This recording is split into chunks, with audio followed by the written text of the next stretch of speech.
안녕하십니까. 꼬리에 꼬리를 무는 수어 39번째 시간을 시작하겠습니다. 오늘은 지난 시간에 이어서 어떤 기준, 특히 오늘은 물에 대한 기준으로 볼 겁니다. 자, 왼손을 들어서 손등이 위로 하게끔 하면 일종의 이제 수면의 개념을 갖고 있어요. 이제 물론 이제 손바닥을 하는 경우도 있는데, 이제 그런 부분은 이제 강 같은 경우는 물하고 흘러내리는 이 수면에 대한 부분이에요. 그래서 물 자체를 얘기하는 부분이고, 그 수면이 올라가 있는 상태에서 무언가 한다라고 할 때는 이제 손등이 위로 올라가야 됩니다. 자, 기준이 물입니다. 자, 물의 수위를 나타낼 때는 손등이 위로 해서요. 자, 그래서 바다가 만조가 됐다 그러면 이 표현을 하고, 간조가 됐다 하면서 이 표현을 합니다. 그래서 손등이 위로 하게 되면 어떤 수위에 대한 물량이 오르락내리락 하는 부분을 이제 표현합니다. 자, 그런 부분에서 어떤 컵이 있고, 컵의 물의 양이 이제 점점 줄어간다, 점점 늘어간다는 이런 표현들을 하겠죠. 자, 그 다음에 어떤 스프나 국에 대한 것을 하면서는 이 표현을 합니다. 자, 이거는 그릇을 의미하는 거고, 그 수면 위에 그렇게 차 있는 부분이에요. 그래서 요거 자체가 작게 하면은 스프나 국의 개념을 쓰고, 이걸 크게 하면은 이제 강둑을 얘기하는 거고, 그래서 호수 개념을 얘기하면 호수나 저수지 개념을 얘기합니다. 그 다음에 이제 비의 양을 표현하는 부분이 있어요. 예를 들어 비가 왔어. 비가 이 정도 비가 왔어.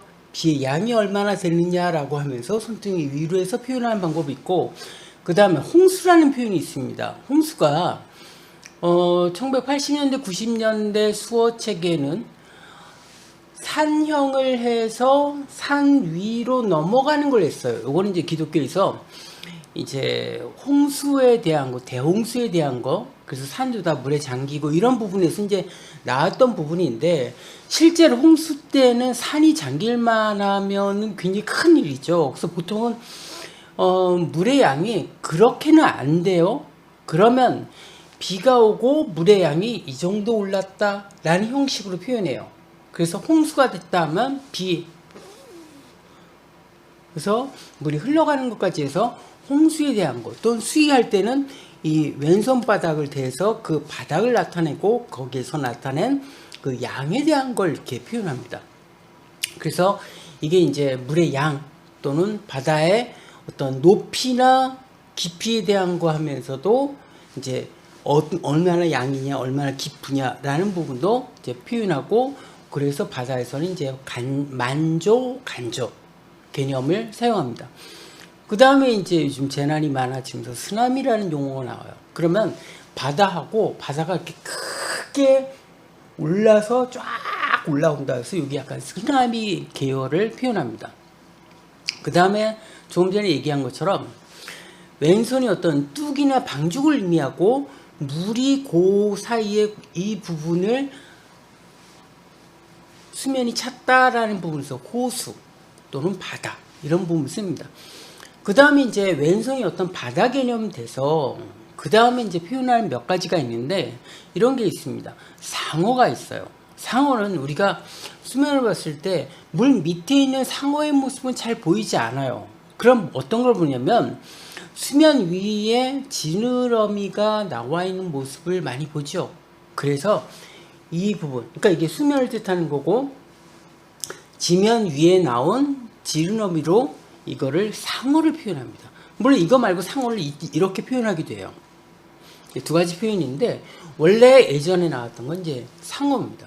자, 이와 같은 형식으로 표현하는 게 또 잠수함이라는 게 있어요. 잠수함은 물속에서 시각적으로 안 보이나, 그 잔망경 같은 경우 올려가지고 보죠. 그래서 그게 수면 위로 올라오죠. 그래서 이게 수면 위로 올라온 것을 쓰고 가면 이게 잠수함 개념을 사용합니다.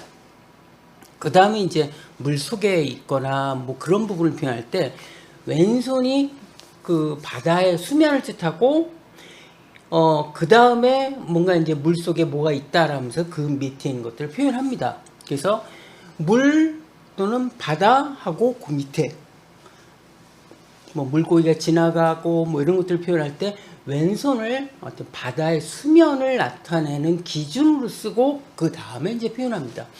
그래서 예를 들어 다이빙이다. 그러면 이제 다이빙 같은 경우는 보통 그 수면 위에 떨어지는 것도 있지만 한편으로 이제 다이빙 대에서 움직이는 것을 많이 표현해요.